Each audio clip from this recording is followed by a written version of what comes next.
आते हैं। जतिन जी जरा गौर कीजिएगा, आईडीएफसी फर्स्ट बैंक पे लगातार स्टॉक में एक प्रेशर हमने देखा था।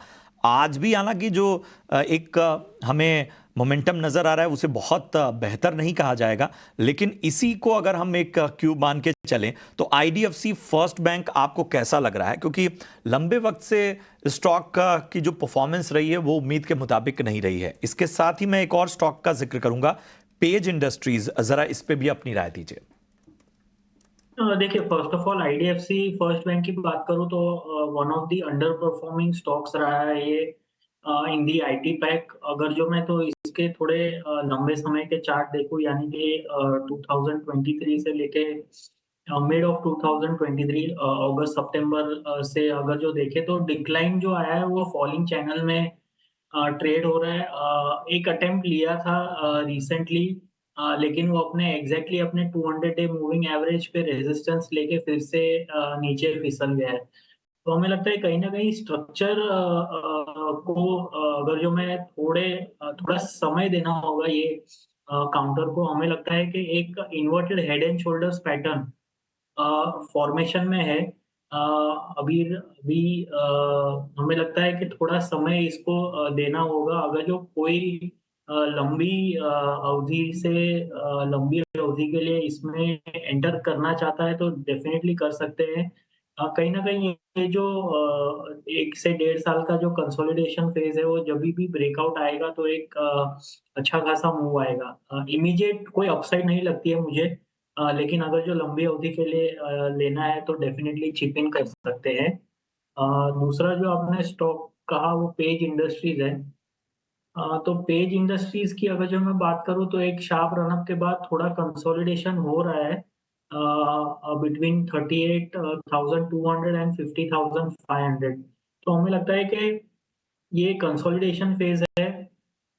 ये ऊपर की तरफ डेफ़िनेटली ब्रेकआउट देगा, क्योंकि कोई ट्रेंड रिवर्सल के संकेत नहीं है, जस्ट एक कंसोलिडेशन फ़ेज़ है। तो हमें लगता है कि अगर जो किसी को लॉन्ग करना है तो करंट लेवल्स पे लॉन्ग कर सकते हैं। स्टॉप लॉस रहेगा 38,250 का और टारगेट रहेंगे इनिशियली 41,250 के, और उसके ऊपर जो ब्रेकआउट आता है तो 43,000 तक भी ये चल सकता है। तो Page Industries as compare to IDFC First Bank better है from a immediate gain perspective.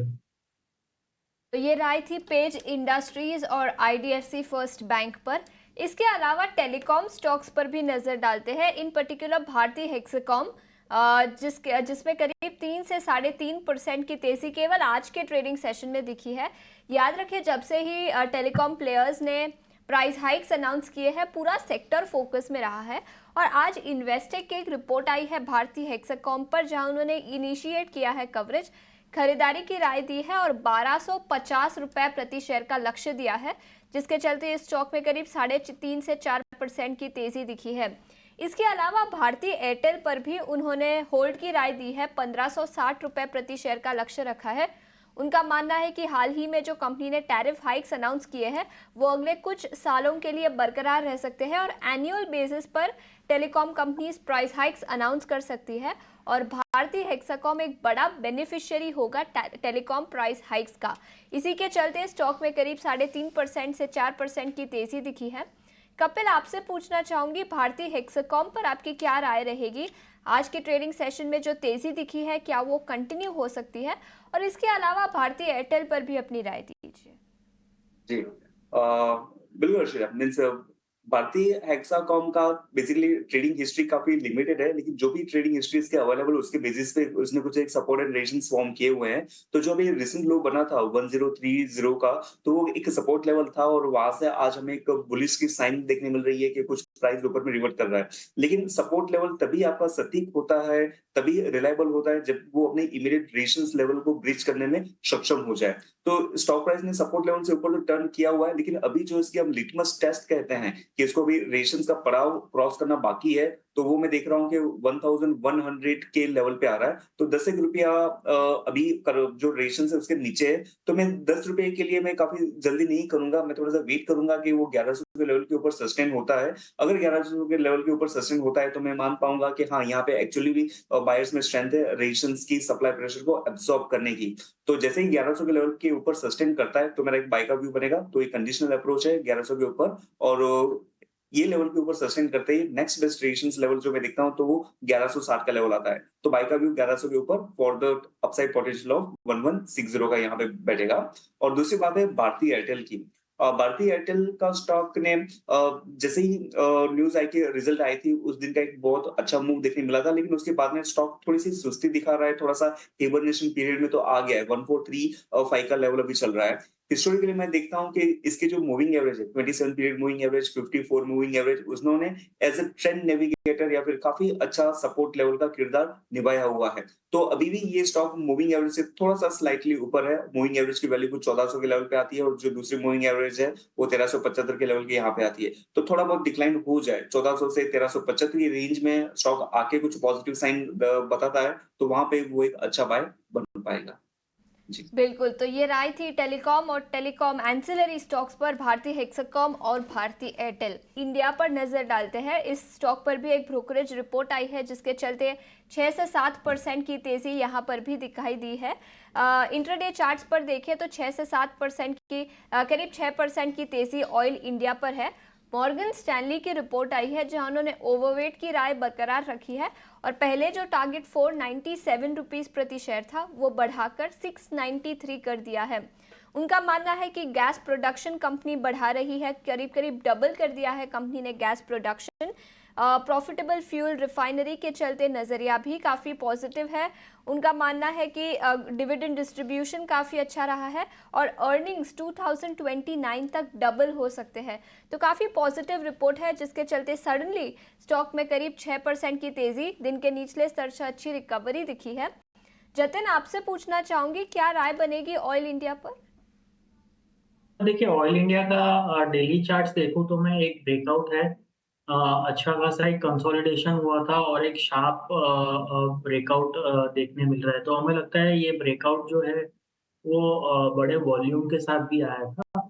तो हमें लगता है सस्टेनेबल है ब्रेकआउट। हमें लगता है कि और इसमें अपसाइड पोटेंशियल है। और अगर जो overall oil and gas space की मैं बात करूँ तो कहीं न कहीं सब जो स्टॉक्स हैं, ऑयल मार्केटिंग कंपनीज़ है, गैस की जो कंपनीज़ है, उसमें सब में हमें एक पॉजिटिव रुझान देखने मिल रहा है। तो हमें लगता है कि ऑयल इंडिया में भी कंटिन्यू रहना चाहिए पॉजिटिव मोमेंटम। 625 का एक शॉर्ट टर्म हर्डल है या तो एक इमीडिएट टारगेट हम कह सकते हैं। तो 625 तक एक अपसाइड पोटेंशियल है।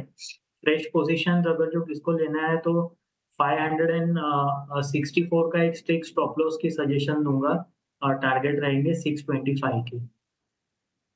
ठीक है, तो ये है नजरिया इन तमाम स्टॉक्स पे। चलिए कुछ फार्मा स्टॉक्स को भी अपने रडार पर लेकर आते हैं क्योंकि आज हम देख रहे हैं कि फार्मा शेयरों में कमजोरी इस वक्त नजर आ रही है।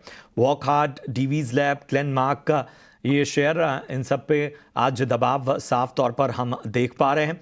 इसके अलावा अगर हम बात करें, जैसे मैंने जिक्र किया, डीवीज लैब्स में, ग्लेनमार्क के अलावा एलेम्बिक फार्मा पे भी इस वक्त प्रेशर का माहौल है। तो क्या ये हल्का दबाव या करेक्शन कोई मौका हो सकता है?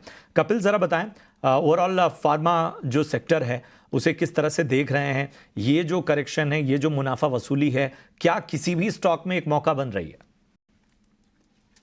पिछले दिनों में हमें फार्मा सेक्टर्स में काफी अच्छा एक ट्रैक्शन देखने मिला था। अभी के जो 3 दिन है, जो काफी मार्केट में कॉन्सेंट्रेटेड मूव हमें देखने मिला है। लेट्स से आज मार्केट वैसे तो देखने जाए तो काफी बढ़िया देखने मिलती है कि 250 पॉइंट ऊपर है, बट काफी हद तक आईटी सेक्टर का ही इसमें कंट्रीब्यूशन रहा हुआ है। बाकी सारी जगह पे थोड़ा सा फ्लैटिशनेस ही बना हुआ है। तो फार्मा स्पेस में पिछले 3 दिनों से थोड़ा सा कंसोलिडेट कर रहा है। मोमेंटम एग्जॉस्ट हो गई है वैसा नहीं है, लेकिन जो अपसाइड मोमेंटम आई हुई थी तो उसको डाइजेशन प्रोसेस में ये स्टॉक चल रहा है। ओवरऑल फार्मा पे एक पॉजिटिव व्यू ही बनता हुआ हमें देखने मिल रहा है। और फार्मा स्टॉक्स की अगर हम आज की तारीख में गिनती देखें तो जो मेरे रडार वाले स्टॉक है तो तो मैं 31 स्टॉक को ट्रैक करता हूँ, तो 31 में से 50-50% ही स्टॉक पॉजिटिव में और नेगेटिव में चल रहे हैं। और यहाँ से एक जो सस्टेनेबल मूवमेंट हमें जहाँ पे देखने मिली हुई है, वो एक डॉक्टर रेड्डी का एक स्टॉक रहा हुआ है, जहाँ पे काफ़ी अच्छा मूव हमें आते हुए देखने मिल रहा है। और दूसरा जो स्टॉक था वो ज़ाइडस लाइफ, तो जिसने जब भी फार्मा सेक्टर्स में वीकनेस भी थी, तभी भी वो स्लोली स्टेडीली ऊपर में जाता रहा था। तो ज़ाइडस लाइफ मेरा एक प्रेफर्ड पिक रहेगा, not on the current market price 1178 पे चल रहा है, थोड़ा-सा नीचे में रिट्रेस करता है 1115 के यहाँ पे, तो एक अच्छा-सा वहाँ पे एक बाय बन सकता है। लेकिन ओवरऑल फार्मा स्पेस में on intermediate declining momentum buy की अपॉर्चुनिटी मुझे आते हुए देखने मिल रही है।